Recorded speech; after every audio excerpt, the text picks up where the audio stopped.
তারা প্রয়োজনে বিদেশ থেকে নিয়ে এসেও এর বিচার করবে। এই খুনের সব থেকে ছোট গুটি হচ্ছে যে এই গুলিটা করেছে।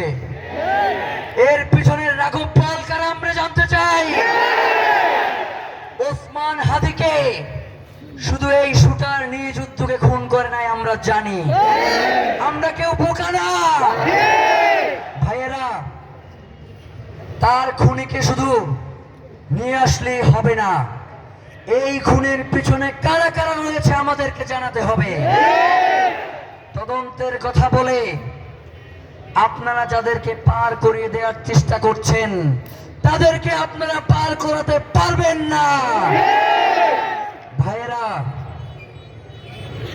তাদের কথা সুন্দর সুন্দর কথা শুনলে মনে হয় না যে অবরোধ ছাইরা বাসায় চলে যায়?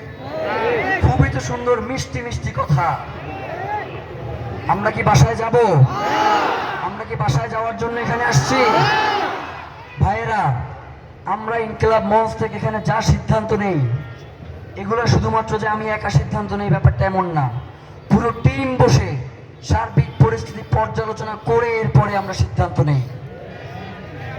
এখানে যারা মা বোন রয়েছেন আজকে রাতে এখানে আপনারা